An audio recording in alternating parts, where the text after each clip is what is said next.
Draymond Green, take a listen. Like, we got Jimmy Butler. Like, this is no small deal. It's Jimmy Butler. Steph, after the trade, he looked at me and he said, man, it's crazy because it just dawned on me that, like, this is it. Like, this is last ride. And I said, let's do it. I'll have to say this, the buzz of the city. Joe Shasky is more tapped into the buzz of San Francisco and what's going on more than anyone else that I know. All right? Where's the buzz at for this All-Star game for you right now, Joe Shasky? Where's it at? We've had the Jimmy Butler experience. We had the Luka Doncic thing. The NBA is buzzing. Yeah. We know that the NBA is balling right now. The Super Bowl, whatever. It fizzled out. Yeah, they had 126 million viewers. No one cared. It was a beatdown. It was the Eagles fly. Jalen Hurts. Not sure I believe that number. Well, why not? Because I think everyone tuned out. Like, I just don't, I don't know. No, I don't think everyone tuned out because, like us, we're like, oh, well, Patrick Mahomes will do something eventually. And then, the fourth quarter, even Tom Brady and the broadcaster are like, this game's not over yet. I was like, Tom, it's 40-6. Bro, like, I love you. Like, come on, dude. Like, what are we doing here? I say all that to say this, though. The buzz, and we were talking about this last week when all these trades were going down. Can they carry this momentum past the All-Star break, into the All-Star break? At least locally, I'm not feeling it just yet. Now it's Wednesday. We got a couple days here to go, but for you, Joe Shasky, this All-Star game this year in San Francisco is what to you? Is it just another All-Star game? No, it's just right now. I'm not feeling the impact. Just walking around. Like I told you about Nike Town. I went by there again this morning because on my walk over, I walked past Union Square, and Union Square is looking cleaner and cleaner, and they're still working on it. And just I'm talking about as a society we are, and all the different departments for the city, and it's like. You see some of the structures being built at Nike Town. They clearly have some sort of big, I don't know, marketing, merchandising kind of thing that they're doing with Kevin Durant and LeBron James on the bottom floor of Nike Town. But if I just took that away, I haven't seen any signage. I don't feel the pomp and circumstance. I haven't heard about anything that's happening. But I'm sure like Thursday night, Friday night, Saturday night, I'm sure we'll start to feel it. It just. The Super Bowl, when it came here, was such a huge deal. It felt like full blocks, squares of blocks were already marked off. You couldn't drive down because they had events planned for the entire week leading up to it. Does that feel like a decade ago? It was. It was. That's wild, man. That was 10 years ago, and they're going to have it next year, and they did the handing the NFL off. Experience, remember? Well, it was different, and I do want to say this. And I don't know if this is the main thing. I know we don't talk about it as much anymore. New Orleans just had a bunch of people, and it was great. It was a huge celebration. There is a factor of, the world shutting down for a little bit. And at least here, when it comes to big events, I don't know if we fully come back yet. Oh, well, a lot of people have just never come back. I'm talking about literally don't come back to the city. Well, that's part of it. Yes. So I do feel like this is a very important weekend for not just, the NBA and, Steph Curry and the Warriors, but just San Francisco in general. I would like some positive vibes at the start of this season. That's what I want to see. I want to see this city being showcased in a positive light because all you hear is doom and gloom, this, that, and the other. Well, I don't want to hear Charles just kicking us. And it's a shtick at this point, but I would like to see a Steph or a Draymond check him at that point, right? Like Draymond, and I don't know if Draymond's living in downtown Marina or wherever the hell he's living these days, but Bay Area in general. It's San Francisco, obviously, but it's Oakland, it's San Jose, it's Santa Clara. It's a microcosm for the community. It's everything, yes. And absolutely. This is the Bay Area's team. This is the Bay Area's team now. It's both sides of the Bay. It's the Golden State Warriors. They're going to be doing their practices in the celebrity game at Oracle, or formerly Oracle Arena, Oakland Arena now.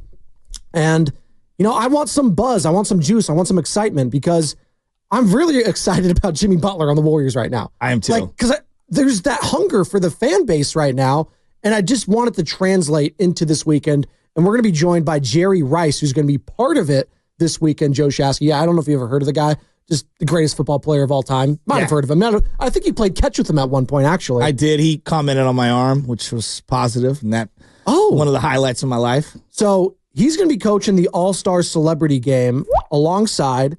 Why you got to do that? Barry Bonds is going to be the opposing coach. So, quite frankly, you have the two best players in their given sports of all time, potentially, going head-to-head. Oh, and by the way, they're Bay Area guys, too. So that helps. So you got Team Rice versus Team Bonds, and we're going to be joined by Jerry at 8:30, courtesy of the River Islands guest line, as all guests on 95.7 The Game appear on the River Islands guest line. Is it time for you to discover the islands, River Islands, and Lathrop? Also, we got Terry Stotts, assistant coach of the Golden State Warriors, joining us at 7. And I'm very interested to talk to Terry, former head coach, not once, not twice, but 3 times, 3 different teams. He's been around the league for a long time. Asking about the acquisition of a Jimmy Butler, but also losing a presence, right? I want to pick his brain on what it's like if you're a head coach, if you're in Steve Kerr's position, or if you're in Jason Kidd's position right now. I want to get into the mindset of a head coach. I know he's an assistant coach right now, but how that feels and how that affects a locker room going forward. Because Steve Kerr joined Willard and Dibbs yesterday, Joe Shasky, and he talked about the impact Jimmy's already had, not on the court, but in the locker room. And we spoke to this last week. You know, I think they need the mindset of a Jimmy Butler right now in a big way. And I think a lot of it was doom and gloom. And people were saying, oh, he's a cancer. He's a locker room this. He destroys franchises. I was like, well, this franchise is already crumbling like Rome, man. Like it kind of feels like that. Rome is burning, right? Clones. And that's what it felt like. But Jimmy, not that he's going to be the savior. He's not going to be the savior, but can he help the team out in a positive way? I think we've already seen that in the first 2 games. Well, like, think about where the Niners were at in 2018. Boy, they needed an attitude adjustment. Mm-hmm. And I thought that bringing in Richard Sherman, was one of the, like, seminal moments. We could talk about drafting Nick Bosa and Debo, and there's no doubt that those things absolutely help. Having great players absolutely helps. But there was a big attitude change in acquiring Richard Sherman. A sense of legitimacy, right? A guy that's a champion. And I think he was going to hold people accountable in that locker room, and he had the credibility to do so. It's one thing of, like, Cassius Marsh, who was on the team's like, hey, you got to step your game. And I was like, who the hell are you? You know what I mean? Like, I'm a big believer in, like, you have to have some level of impact to be a veteran presence. You can't just be, hey, I've never done anything in the league guy, and I'm going to tell you how it's supposed to be done. Because the young guys are like, who the hell are you? I do like that comp. He's not like for Jimmy Butler, but he's a fiery guy. He'll get after you. He's going to talk a lot of smack. Jimmy's known to do that. Polarizing player. Guys that we thought are probably at the tail ends of their career when it comes to their prime. Obviously, Sherman coming off an Achilles at that point, right? So there was a lot big. Was it Achilles or ACL? It was Achilles, right? Yeah, it was Achilles. It was Achilles. Thank you. And both guys, it's similarly, and I think this is one of the big misnomers, like, Jimmy Butler's a troublemaker. I mean, he's never gotten in any trouble off the court. That's exactly. Anywhere. It's same thing with Richard Sherman. Like, oh, okay, competitor, done some crazy things to other players on the field? Sure.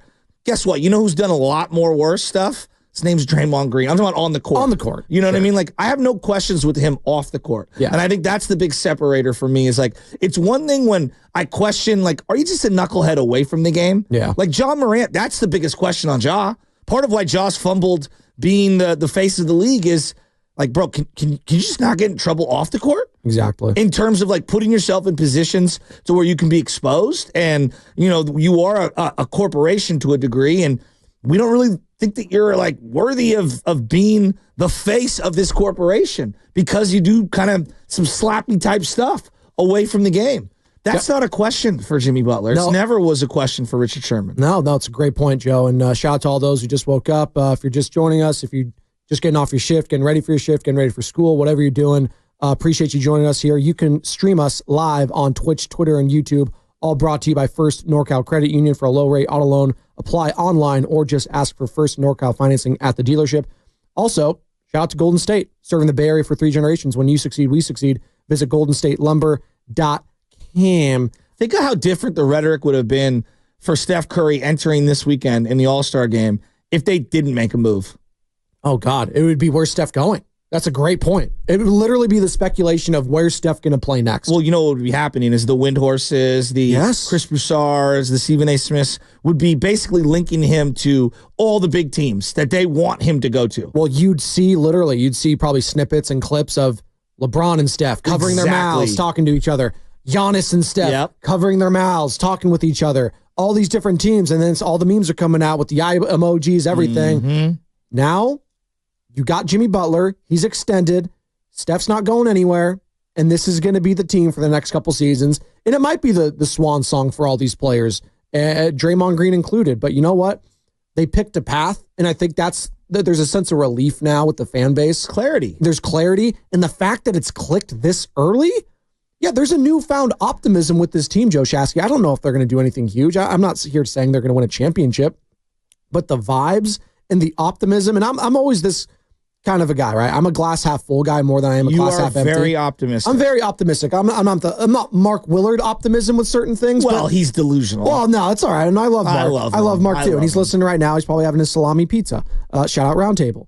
But I have this newfound sense of optimism with the team if I'm a fan, because I felt like for the first time, the ownership, the head coach, the GM, they all realized something had to be done. Mm-hmm. It just couldn't be nothing. And I know Steve Kerr was trying to walk that tightrope in the last couple of weeks, saying, yeah, we can't just do nothing at the deadline. And then, Evan asked him a question. He's like, well, you said, you guys can't do nothing, but you guys might not do nothing. He's like, oh, I didn't say that. And I'm paraphrasing here. And him and Evan are fine. Evan's doing a hell of a job covering for Warriors pre and post game live. But, I'm watching the pressers now with Steve. I heard it with Mike Dunleavy. There is a sense of relief now and clarity, not only with the fan base, front office, and Joe Lacob, quite frankly, who was the guy that was kind of behind, I think, the Kevin Durant talks, first and foremost. I don't think Kevin Durant was ever coming here. And I do think there was a sense of dread after that whole thing happened when it was just, oh, KD, we might get him. And then it was a huge letdown. It's just like, yeah, he has no desire to come back here. And that all felt like an ownership, Joe Lacob trying to get the band back together. I don't know. I'm sure Steph would have loved it. I think Steph knew in his heart of hearts that's not happening. I think Steve Kerr knew in his heart of hearts that's not happening. And Draymond for sure knew that wasn't happening. And he was going to go to the Suns. Like, by the way, the Suns, Matt Ishbia, talking about botch job of the century with these in these last few weeks, trying to get Jimmy Butler. You don't get Butler. You have a disgruntled Kevin Durant because his name was floated out there. You got Bradley Beal on a contract no one desires. They're going to be free falling, Tom Petty style here. They're having already the conversation we would be having about the Warriors. Oh, absolutely. Had they not made a move. Imagine Joe Lacob dangling Stephen Curry's name out there. Like, it's different. It's different because, Kevin Durant. Ask Nico how that's going. Oh, and we're going to get to that at some point today because the Golden State Warriors do play the Dallas Mavericks today. And coverage of that starts at 5:30 right here, 95.7 The Game. Tip off at 6:30. God, if you're a Dallas Mavericks fan right now, I think we've all been there at some point in our fandoms where we're feeling like a Dallas Maverick fan, and we're going to tap into that a little bit later. Well, I think you're bringing up a lot of points here, and like the one that I continue to go back to. Too many points, yes. Isolate it for me. When you come into work every day, and there are certain people that you see that make you smile. You make me smile. Like I come in every day. Bud. You've got this energy. It's like, hey, what's up, Spadoni? And there's a mellowing effect. Are you going to get for Carter? Are you going to give me a Candygram? Like you see the No, emails? I'm good off that. Oh. Yeah, I'm good. Valentine's worst holiday, hands down, not even close. I'm defending worst holiday. It's actually one of the best. No, I think it's the worst. No, it's one of the best. And then I look at someone like Guru. When I see Guru, I just smile. I can't not help but smile. Right? I see somebody like coming in every single day and they're super negative and they're Debbie Downer every day. I'm sorry, that brings down the whole energy of the vibe. I'm not saying you can't come in every once in a while and have a bad day. But if you're having bad days, 8 out of 9 days in a row, it's like, come on, man, it's on you. Can you smile a little? It brings the whole aura down. Right. And I'm looking at the Warriors situation. I don't think it's anybody's fault. I think the aura was down. The Dobbers were down for so long. They had to make a move. And they made a move, and it was an aggressive one. It was a bold one. And I feel like it jolted them in the right direction. And they desperately needed it. And I think that, like, I didn't see Jimmy Butler being some, like, net positive, smiley guy. But here we are. Like, look at the vibes and look at the faces of everyone involved. Steve feels rejuvenated. Steph looks rejuvenated. Draymond is unleashed. He looks incredible. All the young players are playing empowered. Now, it's a couple games, right? It's a couple games. There's no doubt about it. But how negative would everything be heading into this All-Star break? And I feel like they would have been sitting in the, as I always use the hot tub analogy, sitting in the hot tub of negativity for about 2 weeks. Yeah, well. And now the tide has turned. Shout out Hot Tub Time Machine. Warriors Wednesday is brought to you by Friedman's Appliance. Come see their full selection of in-stock luxury appliances in live working vignettes. Visit Friedman's Appliance in Pleasant Hill today. Love me some Friedman's Appliance. Shout out Jim Kozamore. 888-957-9570. Your renewed sense of optimism, Dub Nation, with Jimmy Butler. We had a couple calls yesterday, and listen, there's, again, you're talking about Debbie Downers. People, I'm not going to,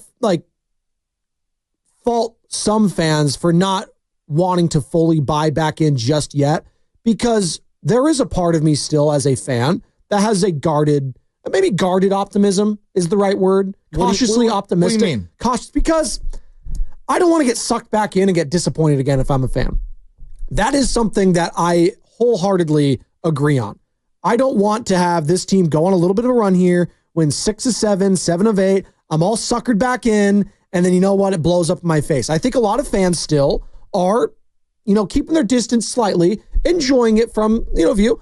I know you're saying, hey, the expectations were never going to be championship this season, so why not just jump all in with your toes and everything? But I do understand where a fan could be like, no, it's Hawkeye, and we go back to Marvel all the time. It's Hawkeye, it's that meme, don't give me hope, as he's standing in the rain and they're trying to get the band back together and they're trying to go back and get all the Infinity Stones and defeat Thanos. Don't give me that hope, because hope can drive a man crazy. And I'm doing so many different analogies right now with Shawshank Redemption, this, that, and the other. But that's kind of where I'm getting at.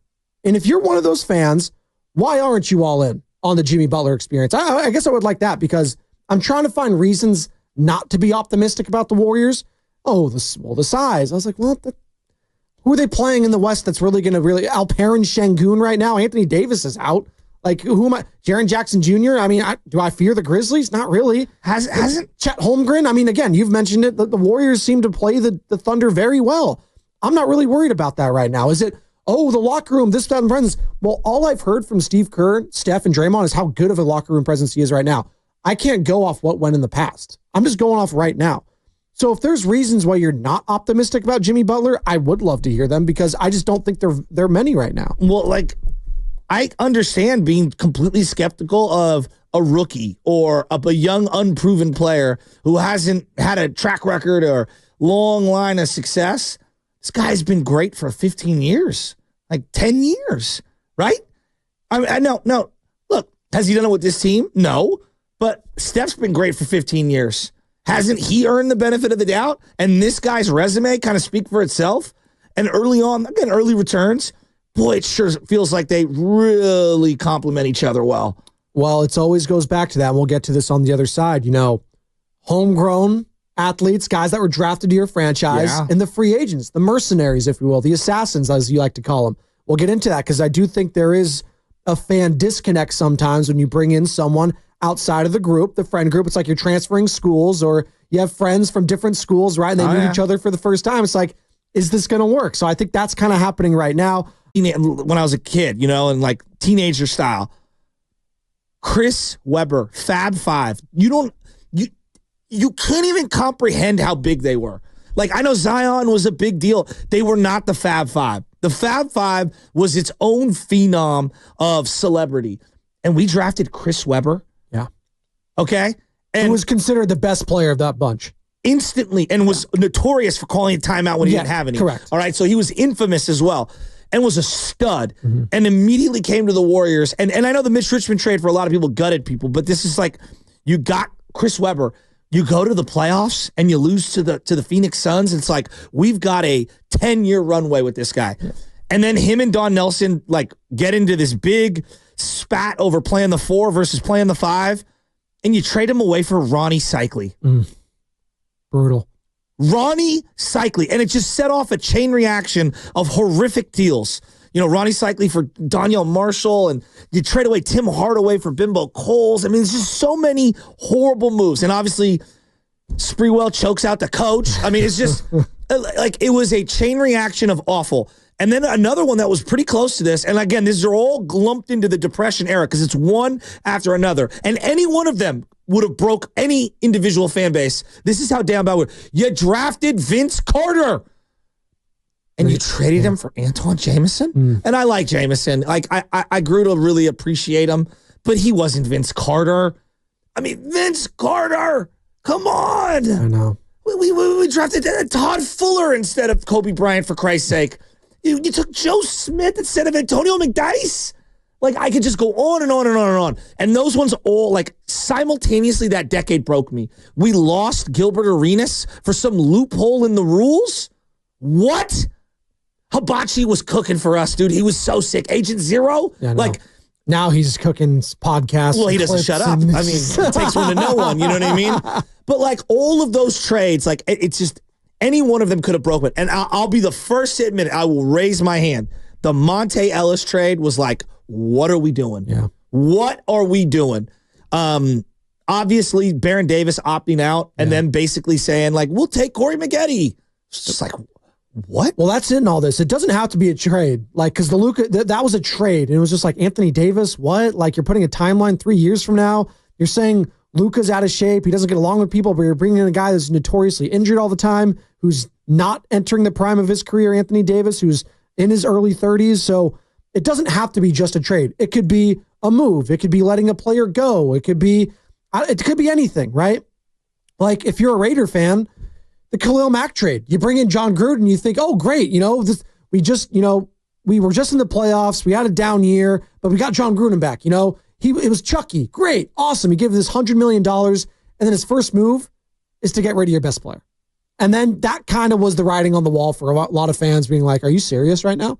So not only are we going to be, like, I was going to use another word, I caught myself, not only going to be crappy, we're going to be awful. We're in 3 games. We don't have our best player.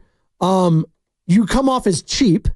You get 2 picks that you whiff on because you're horrible at drafting. You could never have been lower. You already have the writing on the wall that you're moving to Las Vegas on top of that. So there was so much baked into that just alone. It felt symbolic of where the franchise was headed. And great, you netted Max Crosby, and now Max Crosby, I guess he's tied with Pete Carroll now. So no, you've been walking in the desert. Correct. You had one playoff run with an interim head coach, and great. That was it. That was your high water mark. I think where you're getting at is like the totality of all those moves have gotten you to where you are now. Right. Similar with the A's, right? When you traded Yoenis Cespedes, when all those moves that capitulated after that, and you go into this downward spiral, you bring in, John Lester, Jason Hamill, Samardzija, all those guys. Jason Hamill. Right? I can't even, that's. And he was horrible in the play, and he was the guy that gave up the game-losing run in the play-ins game, but you know what I'm calling it, the wild card game, which is basically a play-in game then. Yeah. So there was all of that. I'm sure there's many other moves in 49ers lore, or, the Giants. What moves didn't they make? They made Carlos Beltran. Wasn't a great move. But you know what? At least they were going for it. So I'm not going to use that one. But when did you feel lowest as a fan base is what I'm getting at. I think I don't want to speak for everyone, but I think for Warrior fans, you had Weber, you had, Mullen, you had Hardaway, you had Sprewell, you had traded away Mitch Richmond, so you had Billy Owens at the time. That decade of all of those horrific moves, trading away Jason Richardson for the rights to Brandon Wright, like all those bad moves, Baron Davis opting out, that led us to the night of Mullen's retirement and of Joe Lacob on the floor and that Monte Ellis trade. And I know the Monte trade in a vacuum is at the time was perceived as a bad trade. To me, the vitriol of the booing of where the fan base was the 2 decades of crap leading up to that. It was everything leading up to that one moment, and it was just the final straw that broke the camel's back. I think about the Niners, and I'll be the first to admit it. They moved out of the city. They alienated Harbaugh. They destroyed the team around Colin Kaepernick. He didn't get better.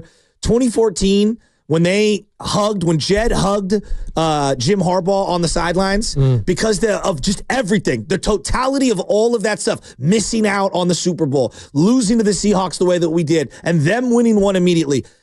That was like the twisting of the knife for me as a Niner fan. And then you hired Jim Tomsula.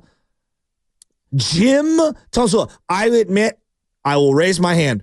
I rooted against them. Yeah. Hard. I hated them at that time. Hated them. There's another one I completely forgot, but it dominated our airwaves here at 95.7. I know you and Covey talked about it ad nauseum. Everyone did because it was just so insane. But after the Raiders already traded Khalil Mack, they won 3 games that season, and then they were going to be on Hard Knocks. They drafted Cleve Ferrell. It was like, oh my God, this is going to be awful. Cleve. And then they signed they traded for Antonio Brown. And then all of that he took place. His feet off. Frozen feet. It's just the most This insane. Is pre-CT ESPN, by the way, if you follow Antonio Brown on Twitter or whatever. X. How much money is his Twitter account making? Oh my God. It is insane. This guy's fallen. The guy I will admit, took off his jersey. Laughed at a bunch of different tweets that he's put out. Of course you have. They're bad. They're really bad. So are the Raiders after that. They were down bad. Sugarcoating those tweets too. Right? Like as a fan, after that whole thing went down, you got to be feeling like, oh my God, it can't get more embarrassing. It can't get more embarrassing. And less angry, just more embarrassed. But anger is a part of it. Like, Mavs fans are angry right now. Jana Mountain View, when were you last angry as a fan? What's up, Janiel, Spadoni, and Chasky? Yes, good morning. I'll never forget the night that they were retiring Chris Mullin's jersey, and yes, Joe Lacob got booed on the floor because he traded away Monte Ellis, and I was brokenhearted, and I thought, oh God. And then I'm thinking, if they didn't make this trade for Jimmy Butler, what would have happened when he shows in the arena when they come back home? That's what I'd like to know. It's a great question. Thanks, Jan. I'm telling you, I remember it like it was yesterday. Mm-hmm. Lacob had announced that they were going to probably try to move the team to San Francisco. And then it was all of the decades of futility. And then you traded away a fan favorite for a guy that had microfracture surgery at the time. It was such a bad optics. Like, it wasn't just the Monte trade. I will go down on my deathbed. It was everything. It was everything all at once. Coming up almost a month away from the 13-year anniversary of that, March 19th, 2012. God, time flies. People were pissed, dude. Yeah. Dude, I was livid at that time of that trade. I'm sorry to kind of jump in here, but I'm with you right there, Shasky. I always remember Bill Simmons wrote It's the greatest article he ever wrote. For years, I read that piece at the beginning of every Warriors season because I felt like you have to, what made the championships later on so great was knowing the pain that we had to go through to get there. Like, you said it was 2 decades of frustration. Like, it was 40 years of frustration. I mean, for me, it was a little bit shorter, but to me at the time, Monte Ellis was what I thought. I thought Monte was going to be the best Warrior I would ever see in my life. That's how I viewed it at the time. The concept of having the greatest shooter of all time, the concept of finals runs was not anywhere near on my radar as a Warrior fan. It was Monte Ellis will be the best thing you ever see as a Warrior fan, and that was just taken away. And did you enjoy it? How old were you for We Believe? I was in 8th grade, so I was 13, 14 years old. So you had no concept. That was my team. That was my Warriors team. Yeah, so we had big watch parties. I was in my early 20s, and the whole crew, this is back in the day where you'd get around the big tube TV, and we'd have, there were so many dudes in the room. You had bleachers, meaning people standing, SRO in the living room. That was back when the flat screen was whoa, plasma. Nobody had flat screens. Wow. We had the big tube at the back. You had to have a 6-foot barrier to get the TV in there.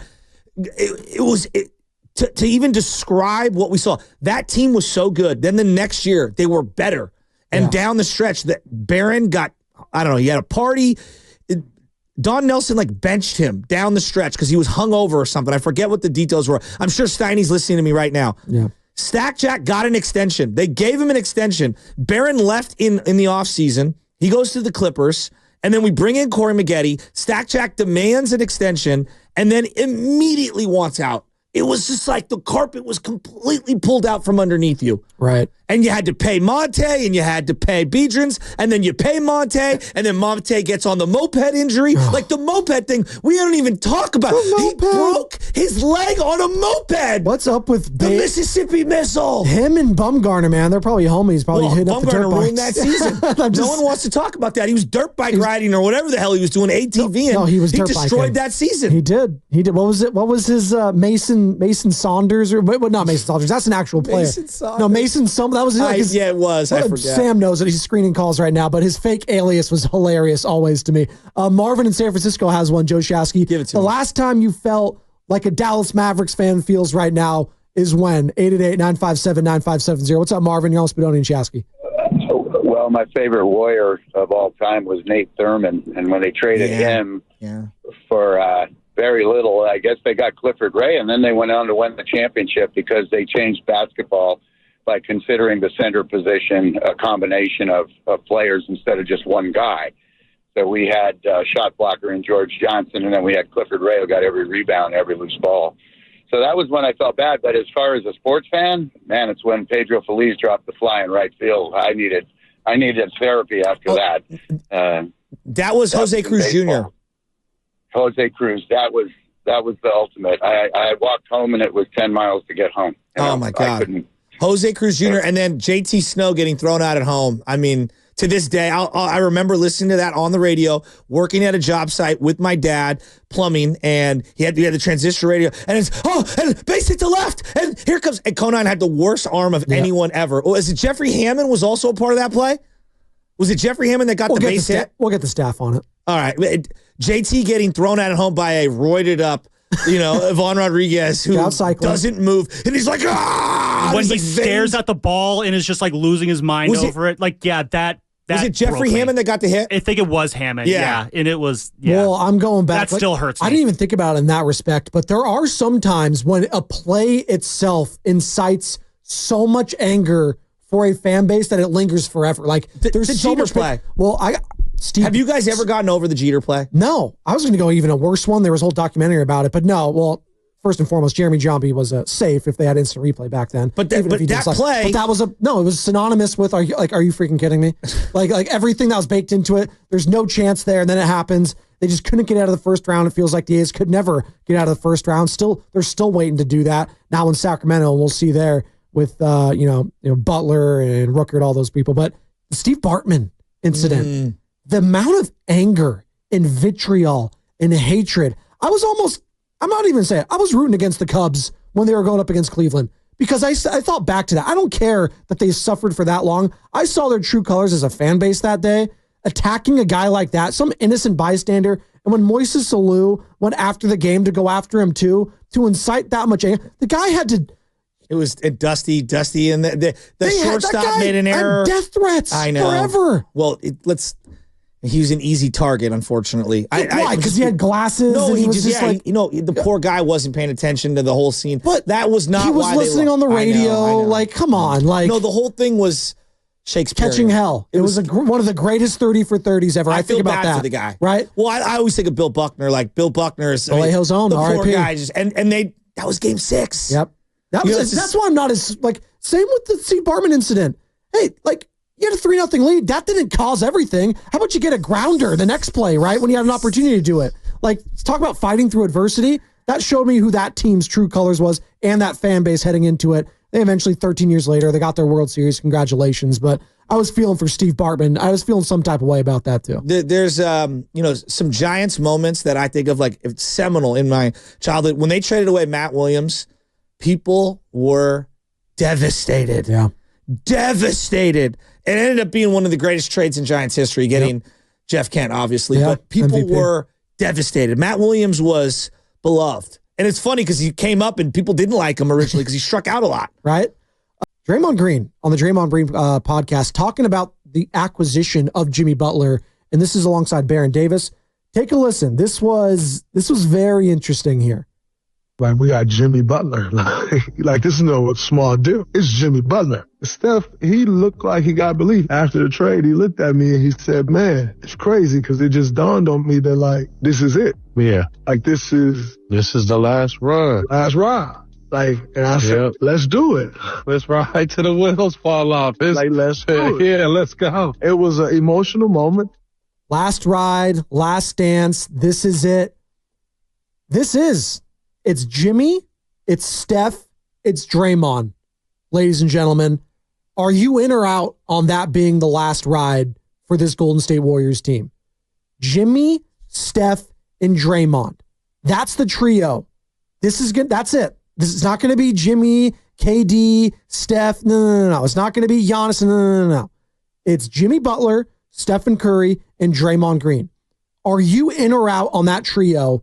And if you're in, call 888-957-9570, or if you're out on it, 888-957-9570. Joe Shasky, when you heard that this is the last ride, was it kind of sobering a little bit? It's wow, there's an expiration date on this thing now. It's 2.5 seasons. Draymond realized it. Yeah, well, him quoting Steph saying, wow. I know. But I also watching the clip because I watched it at the break when Carter showed it to me. You could see this epiphany come across Draymond's face. He finally acknowledged it, which I actually appreciate because it shows that these guys understand where they're at.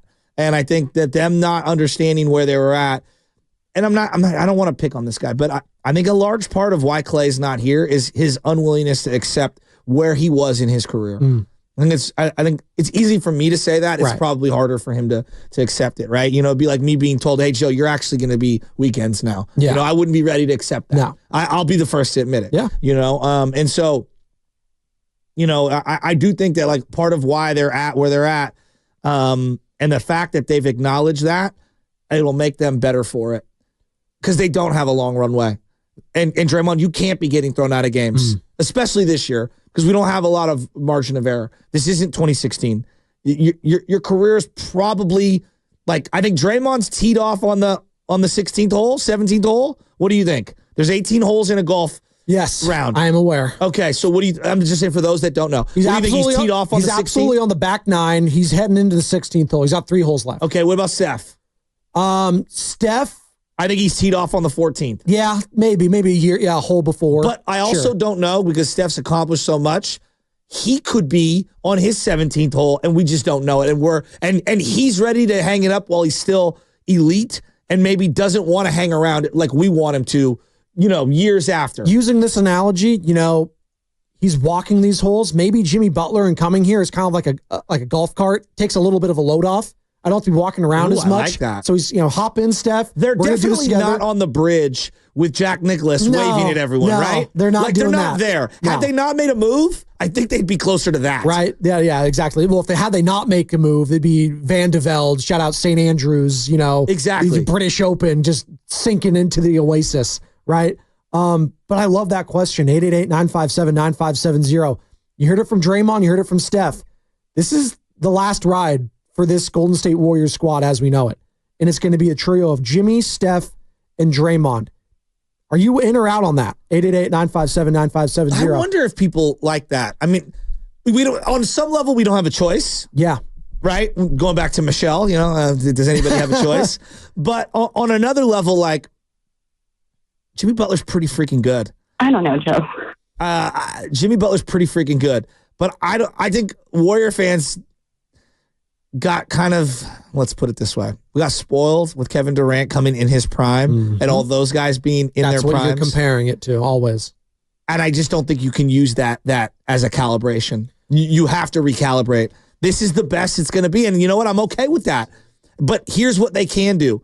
If that's the trio, the guys around them, Moses Moody, Pajemski, Kevon Looney, Jonathan Kuminga, all these people have opportunities to prove that they're championship level players over the next couple of weeks here. It's going to be very interesting. It's going to be like an audition. I'm just going to do what Steph wants me to do now. I mean, it's kind of where we're at. That's the sounder too, Joe Shasky. It's time to give away a pair of Curry 12s. Caller number 5 on the contest line, 415-523-4652. We'll be winning a pair of the Steph Curry Under Armour What the Bay 12s. Call now, 415-523-4652. Be caller number 5.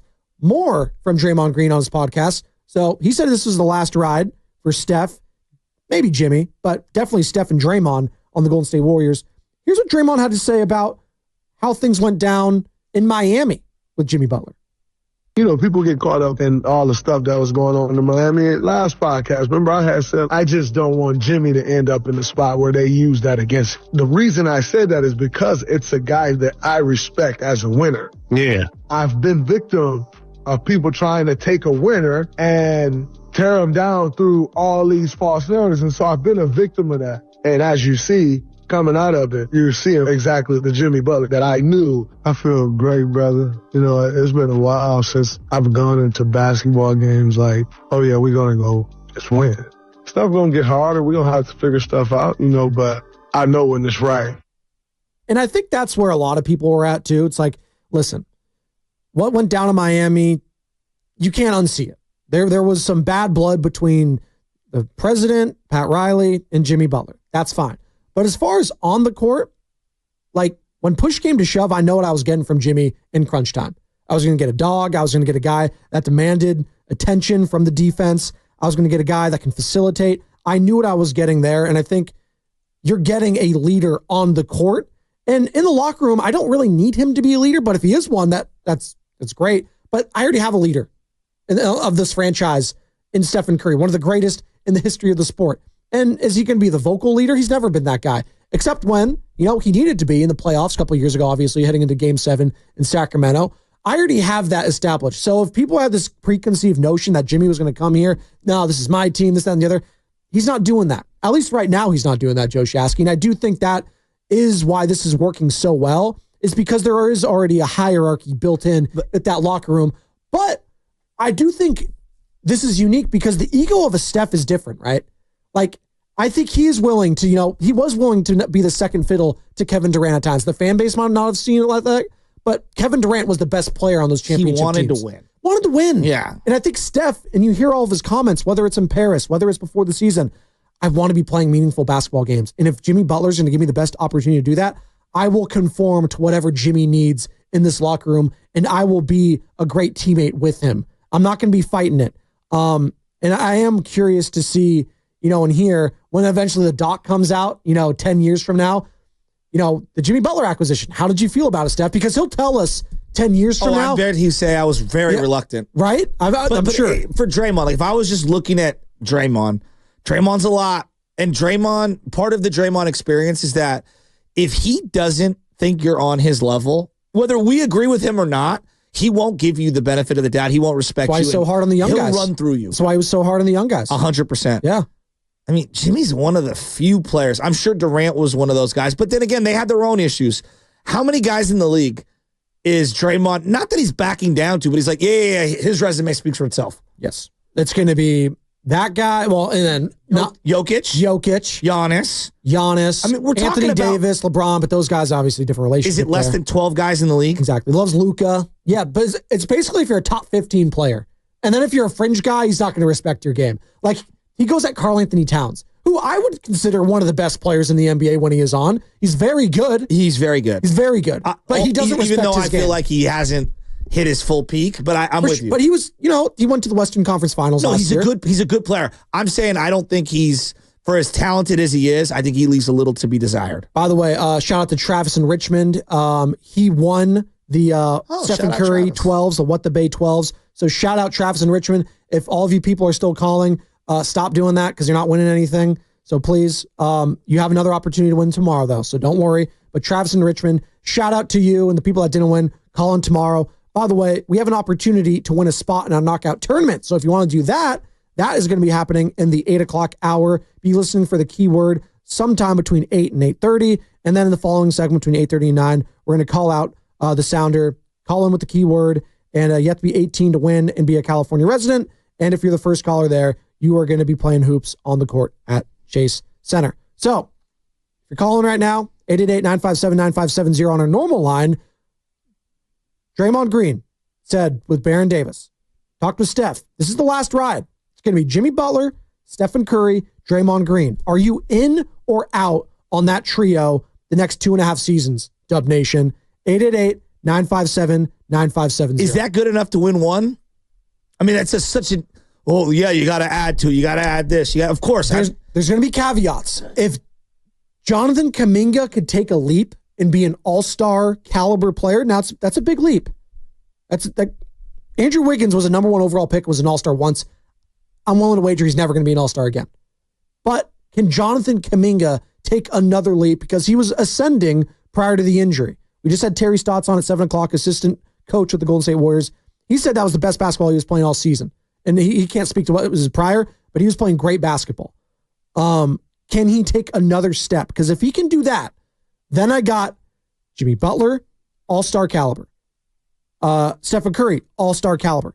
Draymond Green, not an all-star, but still a top 10 defensive player caliber when he is on, I believe. If you ask me, of those three, Dre's the one I have the biggest question marks on. Well, absolutely. Because of the offensive game. I know what I'm getting from the other two. And health. Yes. But I think the health is also baked in there with Steph because he has missed a lot of games. And they are playing him a lot more here because they do see that there's going to have a break here, the bilateral knee tendonitis. But to your point, the calf scares the hell out of me for Draymond. Think of all the calf injuries that I've had in the Bay Area with just our sports figures, right? Kevin Durant, Dre Greenlaw, Christian McCaffrey, all those guys. And Draymond Green, having that wear and tear guarding against fives and the bigs, the Anthony Davises, the Giannis's. Do you think it's, okay, just those three as a starting point? And obviously you have to cook it around them and you have to supplement around them. Is that good enough to win one? Is it a cop-out if I say I don't know? Well, what I was going to say, I was going to take the Steiny line, and I'm going to steal it from them. I think they got action. I don't think they're in the mix. I don't think they're not in the mix. I think they're in the mix. I don't think they're some favorite, but I think this is a pretty good, like if we're going bullets in the chamber, it's a pretty good bullet in the chamber. Let's go through it then. Western Conference, Thunder, SGA, Jalen Williams, and Chet Holmgren. 7-game series against, look, that's a great team. Regular season, they're going to continue to win 60-plus games. But in a series. Series are different, and we play them really well. I don't know why we match up well with them. So I don't think it's this absurd thing to say that, like, Jimmy, Steph, and Dre, 7-game series, I like my chances. I'm not even saying that we're going to win, no doubt. I'm just saying I like my chances. Okay, let's go. Denver scares me. Okay. Denver really scares me. Jokic, Lakers Murray. scare me. Okay. Those are matchups that I'm like, ugh. Those are the ones that are concerning. But outside of that, then you got the Grizzlies, you got Ja, you got Jaren Jackson Jr. The Grizzlies don't scare me. Okay. I just can't take them serious. Why?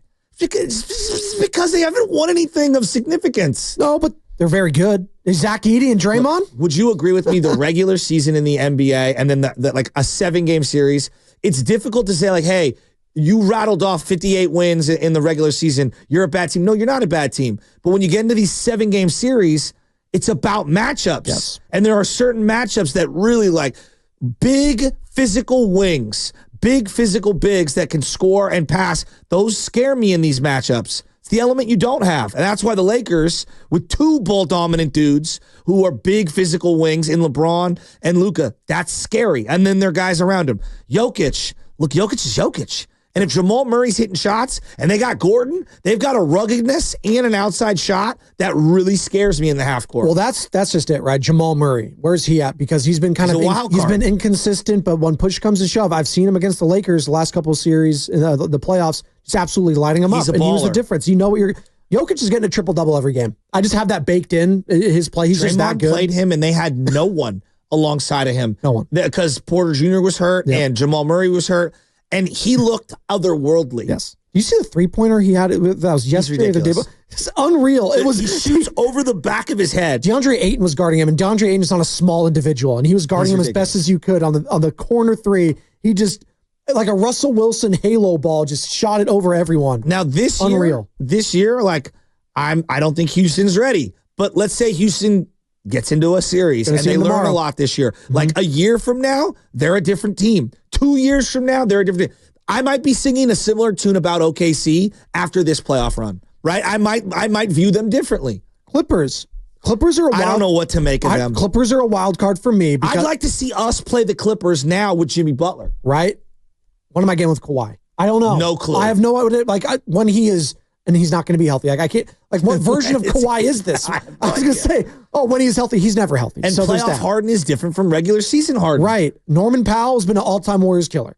Zubac has been an all-time Warriors killer. So there is something to be feared there. Timberwolves. I can't believe, like, of all, like, we don't, like, not that I don't, but, like, I don't fear the Thunder, but I really fear the Clippers. Like, that sounds absurd on the surface. But there's just layers built into this because it was, in hindsight, it's hilarious because last year, the amount of calls we took, if the Warriors could sneak in, we beat the Kings, we beat the Pelicans, I don't fear the Thunder in the first round. And then, you get absolutely obliterated against the hapless Kings in that situation. Clay goes over. You don't play Chris Paul. Look at the NFL. Like Detroit was a juggernaut all year. But then we kind of thought their defense was fugazi, though, right? They got the doors blown off them. Yes. The doors blown off them. And by Washington, it's about the playoffs are about matchups. Yes. And it's about individual matchups. Eagles almost lost to the Rams. Exactly. Maybe if that happens, the Chiefs win it all. The Chiefs just... That matchup, they just could not handle that. 100%. They could not handle it. And so, I know the NBA is different because you get 7 of them, and it's not a one-off, but, there is something about, being able to game plan. And then this is the part where I think adding to Jimmy Butler, when you add a veteran player that's been through those types of 7-game series gauntlets over and over, he understands how to take away what you do the best.